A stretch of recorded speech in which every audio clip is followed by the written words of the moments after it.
Hello guys and welcome back to my channel. Today I'm going to be doing my Q&A video. I got about as many questions as I thought I would, not too many and not too few. And I got some pretty good ones too. Y'all had some pretty good questions. So I'm going to go ahead and get right into it. Alright, so several people asked me how I got into reenacting. So I'll probably just go ahead and tell the story of how I got into reenacting and cover all of those at once. So back in 2014, a family we know started doing a World War II reenactment in Linden, Tennessee. It was a really cool reenactment. We had 2 battles in a day.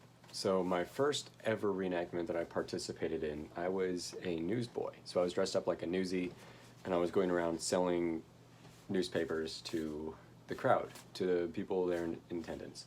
And that was a lot of fun. I got to be in the battle reenactment as a civilian.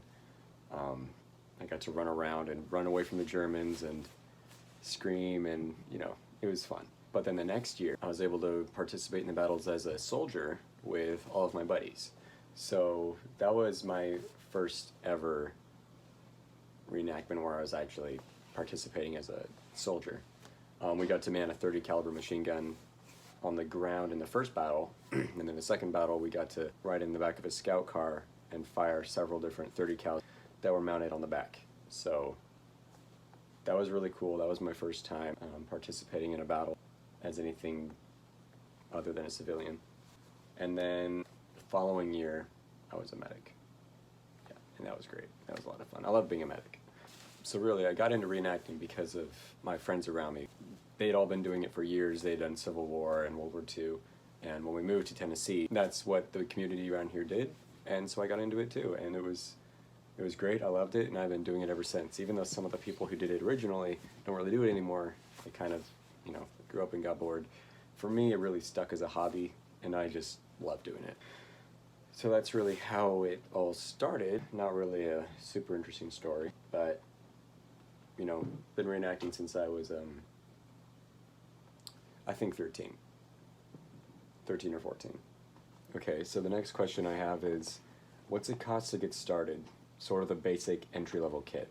Okay, so that really depends on what you're reenacting as, what you're portraying. For me, when I first started reenacting, I was portraying a private in the 82nd Airborne 508th Infantry Regiment, Parachute Infantry Regiment. What I started out with was probably worth about $400, and that was with the uniform, so jacket and trousers, helmet, and boots. So I didn't even have any gear at that point.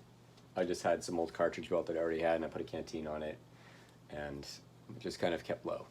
So the crowd couldn't really see that I wasn't wearing any gear. But if you're gonna go all out, get all the gear and everything, that's another $100 to $200, depending on where you're buying your kit. So there's several different options out there. You can go online and search at the front. That's where I've gotten most of my kit, but they do, for the most part, just sell reproductions, and their quality it's pretty good. It's some of the best you'll find out there, but if you're going for a complete original impression, then you're going to want to look on eBay, because that's my second go-to spot is eBay. And then of course, different reenacting events, the vendors usually are selling uniforms, equipment, boots, helmets, anything you can imagine. It's usually at those vendors. And sometimes you can get really lucky with what you can find at those events. So, to make it a short answer, entry-level kit would probably not cost any less than $400. I just don't really know how else to answer that. You can go around and find different bits and pieces of equipment and find the best prices, say on eBay. For months you could do a lot of study and research, and you could go to different events or even antique stores. I found some stuff at antique stores, and just try to find the cheapest options out there. So your entry-level kit could cost a lot less than what I spent on mine. But generally it's not going to be any less than $300 to $400 just to get the basics that you're going to need. So reenacting is a very expensive hobby, but it's worth it. All right. Hopefully I was able to answer that well enough. Next question. How often do you clean your wools? And if you don't, what do you do to get the chunks of mud off? I think the best person to answer this question would actually be the general. So I'm gonna let him take charge here for a few minutes and have him answer that question for you. So I'll see you guys in a minute.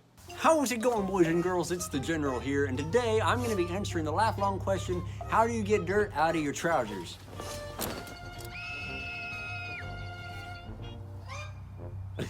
Gotcha.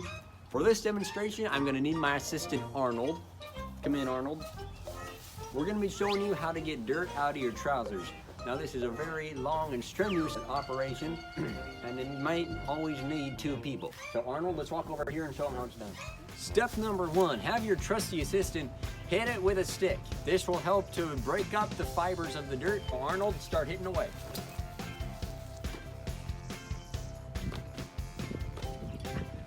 Oh, stop it, Arnold.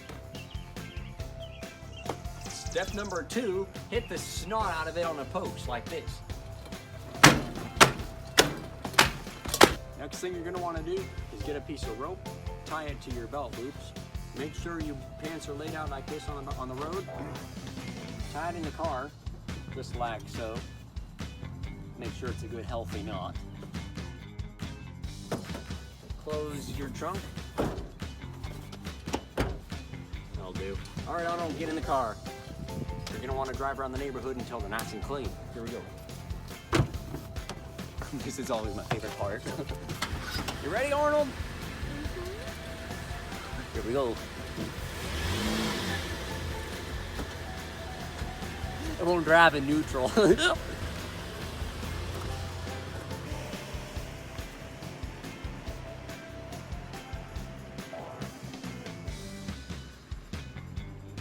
he go? Where's the general? I don't know. He just drove off. All right, well, tell him when he comes back that I'm waiting for him. I need to get this video edited. Okay.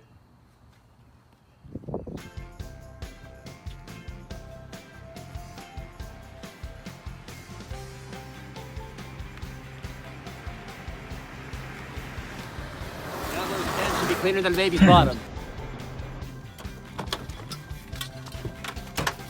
Come on, Arnold.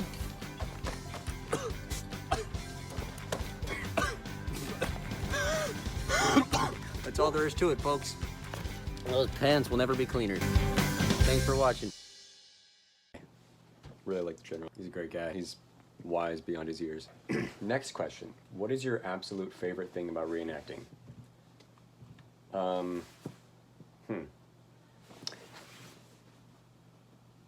Okay, so back in the day,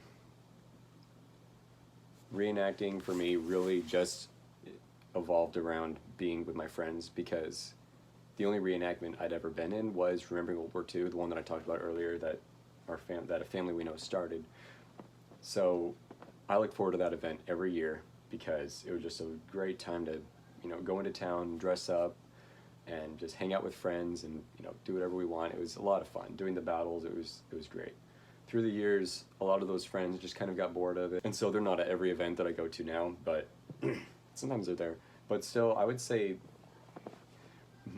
my favorite thing is getting to dress up and hang out with friends. So a good way to answer that question, I guess, would be to just say, hanging out with friends. It's fun.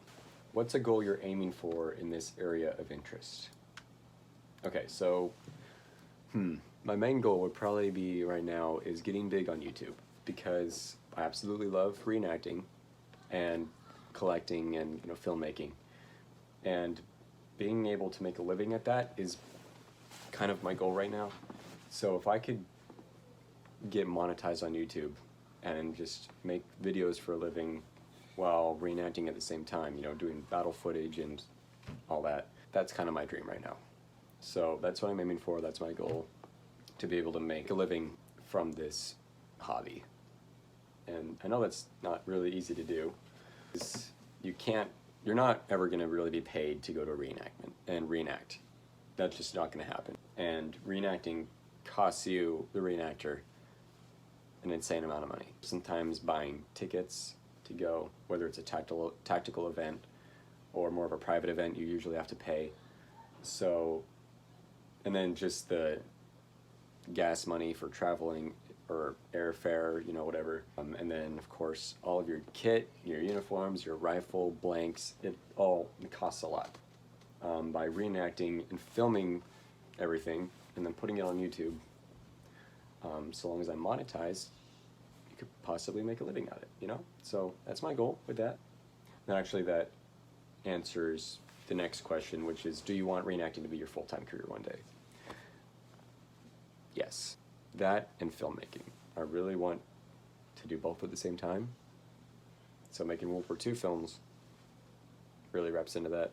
So yes, if I can, I would like to make reenacting a full-time career. We'll just see what the Lord does with this, but yes, I would really like to have reenacting be a full-time career someday.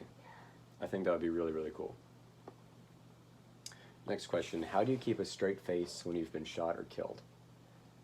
Okay, it's actually pretty easy, especially if it's a reenactment where the crowd is really close by.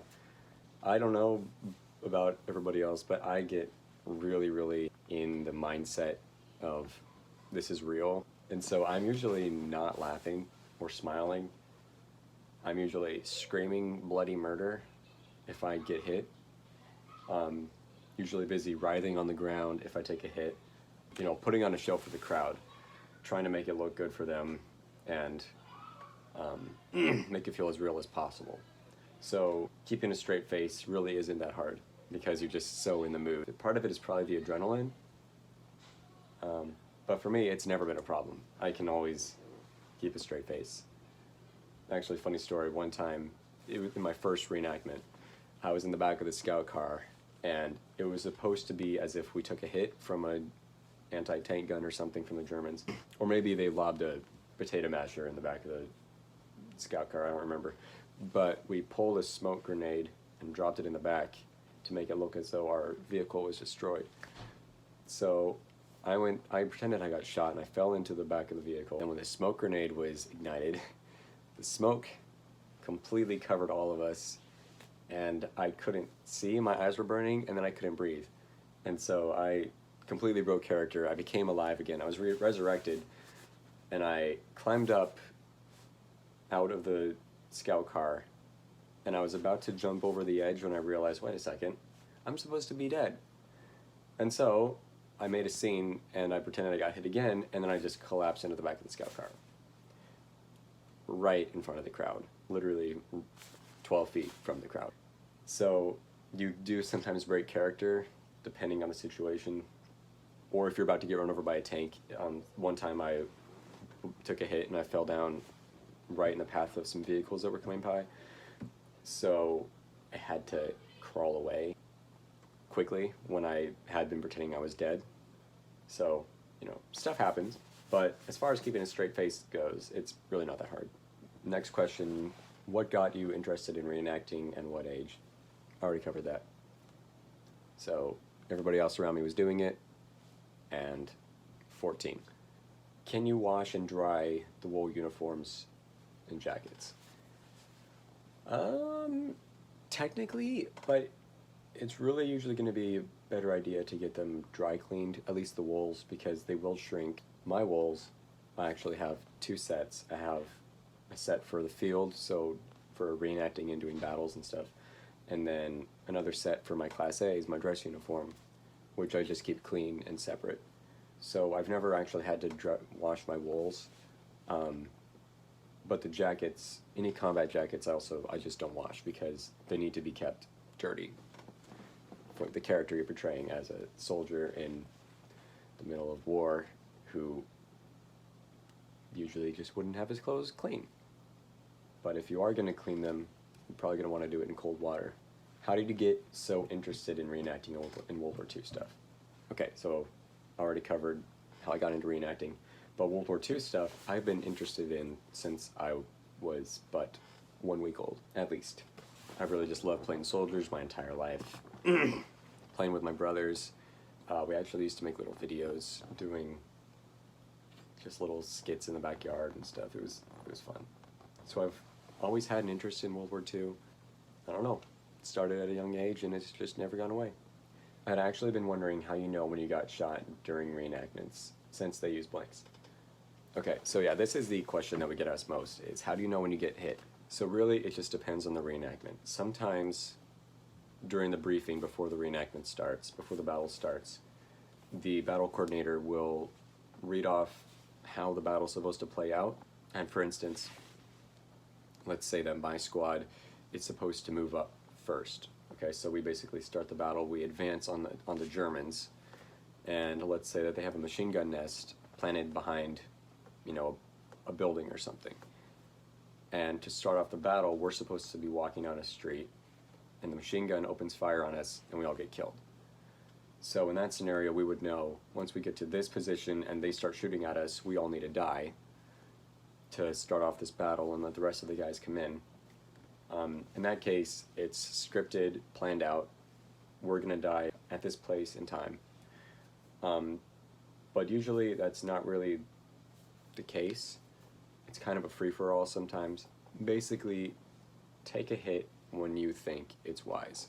So for me, if I'm up close and personal with the enemy, and I look up and I see a dude leveling his rifle at me and shooting, I will know at that time, in real life, that dude would have hit me, and so I need to make this look as realistic as possible and take the hit and go down.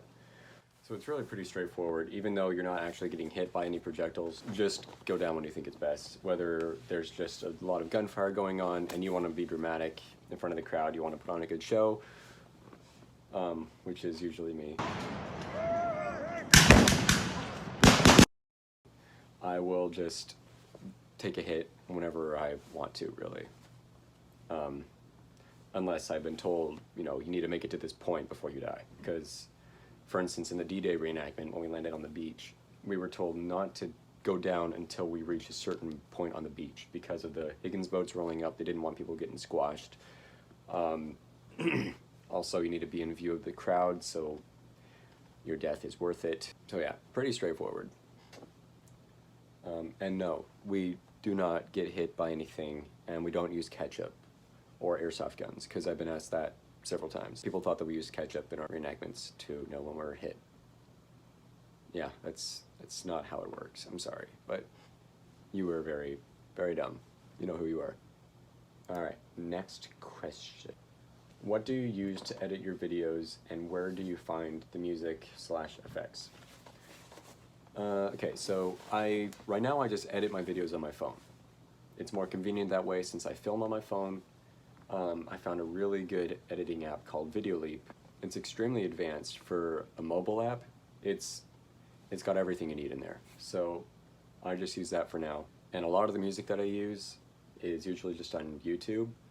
What I'll do is, hoping it's not copyright, I will screen record the song, add it to my video, separate the music in the video, remove the video, and just keep the music, crop it down to whatever I need, and then put it on my edit. Effects, I don't use a ton of effects, but when I do, I usually just find them somewhere online.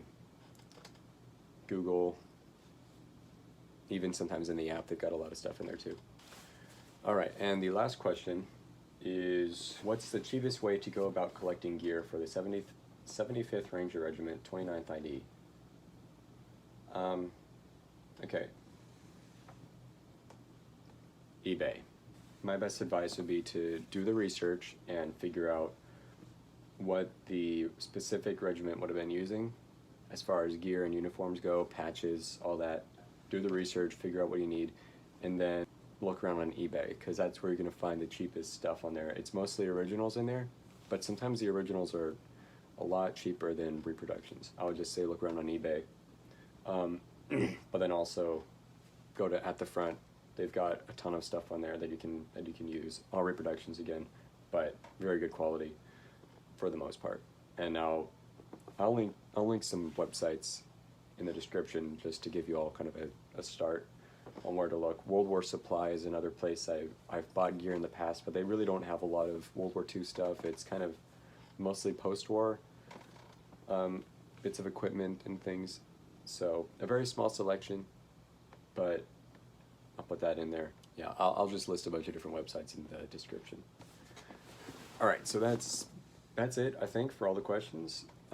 Again, thank you all for the questions. This was something I've been wanting to try for a while, just doing a Q&A, seeing what kind of questions you all had and if I could help you guys with anything. So thank you, Maybe I'll do this again in a year or so, or a few months. Again, just a reminder to have the notifications bell turned on, because when I post the shorts for my new series, Then and Now Photos of World War II, you will not get notified, usually, when I post those Monday and Friday. So if you're interested in seeing those and you'd like to be notified, make sure you have the notifications bell turned on to all. So again, thank you guys for watching, and I hope to see you all again soon.